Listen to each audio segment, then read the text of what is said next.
daawadayaal ku soo dhawaada saxafa film channel oo idiin soo gudbisa oo aad ka dheehataan dhacdooyinka ugu xiisaha badan oo aynu ku qaadaa dhigno aktarada ka tirsan shirkadda Bollywood ka saxafa film channel waxa uu ka mid yahay channelada ka faallooda aktarada ka soo jeeda shirkadda Bollywood ka waana channelka ugu weyn ee ka sheekeeya filimada Bollywood ka ee ku baxa luqadda afka Soomaaliga. daawadayaal barnaamijkan waxa aynu kaga hadlaynaa tirishada caanka ee Manisha Koirala oo asal ahaan ka soo jeeda dalka Nepal kana tirsan aktarada ka tirsan shirkadda Bollywood. haddaba barnaamijkan aynu ku qaadaa dhigayno tirishadan Manisha Koirala oo dib ugu soo noqotay fanka ama bajilinka ee shirkadda Bollywood ee dalkaasi Hindiya. tirishadan ayaa ka maqnayd muddo gaaraysa 10 sano in ay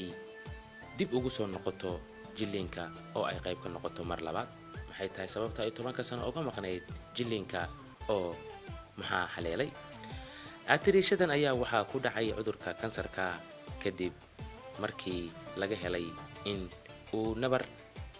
kansara uu kaga yaalo gudaha ama minka. tirishadan ayaa loo qaaday dalka Mareykanka halkaasi oo muddo lagu dabiibayay. dhaawacan markii uu lagu arkay ama xanuunkan waxaa qabay saygeedii hore ee ay isguursadeen, ha yeeshee saygeedii waxa uu go'aansaday inay kala tagaan oo ay isfuraan maadaama uu cudur la soo darsay. kala tagaasi kadib waxa ay ku noqotay tirishadan moral jab iyo niyad xumo. waxa ayna joogtay dalka Mareykanka muddo gaaraysa 3 sano magaalada New York isbitaal ku yaala halkaasi oo lagu dabiibayay.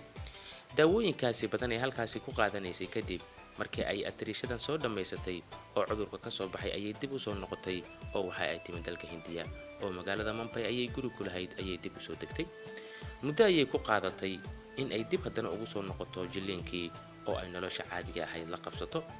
haddaba muddadaas ay tirishadan rafaasanayd iyada ayaa ka warantay markii ay dib u samaysay hal filin oo Bollywood ah iyo kii kale oo haatan socda oo ay qayb ka tahay.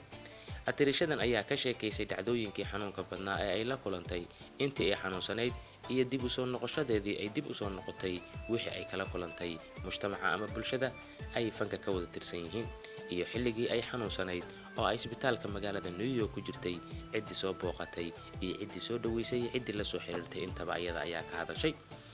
haddaba tirishadan ayaa muddo 10 sano ku dhawaada ka maqnayd Bollywood-ka, waxaana ugu weynaa maqnaashahaasi inuu cudurka kansarka ay la soo daristay. ugu dambeynna loo qaaday dalka Mareykanka halkaasi oo muddo ay ku noolayd laguna daweynayay iyada oo markii dambe laga daweeyay cudurka halista ah ee dilaaga ah ee kansarka iyadoo caafimaad qabtana dib ugu soo laabatay dalkeedii hooyo.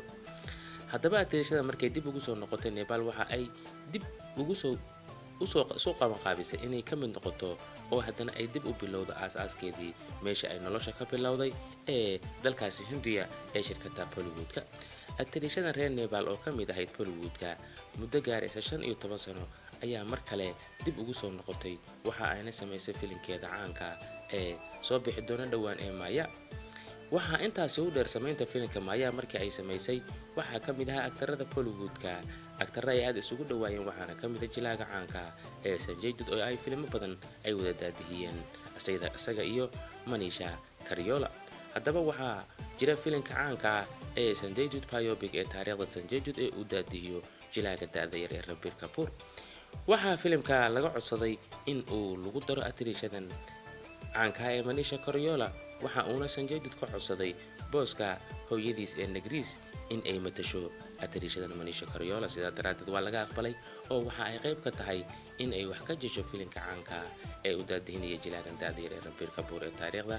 Sanjay Dutt ee loo bixiyay filimka Sanjay Dutt biopic. haddaba waxa ay qayb ka noqonaysaa filimkan la wada sugayo ee uu daadihinaya jilaagan. wixii natiijo ka soo baxana waan wada daawan doonaa. filimkeeda Mayana dhawaan ayaa la siin doonaa ayada oo ka sheekeynayso maqnaashihii iyo kansarkii ku dhacay. waxa ay tiri ma jirto waqti ka xun marka lagu yiraahdo bay tiri waad dhimanaysaa oo adduunka sii joogi maysid. waqtiga xumi waxa uu kugu hogaamiyaa bay tiri in aad waxyaabo qaldan aad ku dhaqaaqday. waxaana dhici karta bay tiri inaad mararka qaar intuu ka tanbadiyo xanuunka iyo hadallada qaarkood inaad go'aansatid inaad adigu gacantaada isku dashid oo aad xarig xiratid. taasi anigu niyadeeda marna kuma soo dhicin bay tiri laakiin waqtigaadka waan ka soo gudbay. aniga haatan dib ayaan u shaqo bilaabay bay tiri aadna waan u faraxsanahay ka mid noqoshaha aan ka mid noqday bay tiri kuna soo laabtay asxaabteydii waayo hore iigu dambaysay inaan qaarkood dib ula midoobo ayay tiri Manisha Karyolo oo ka hadlaysa waxay tiri haatan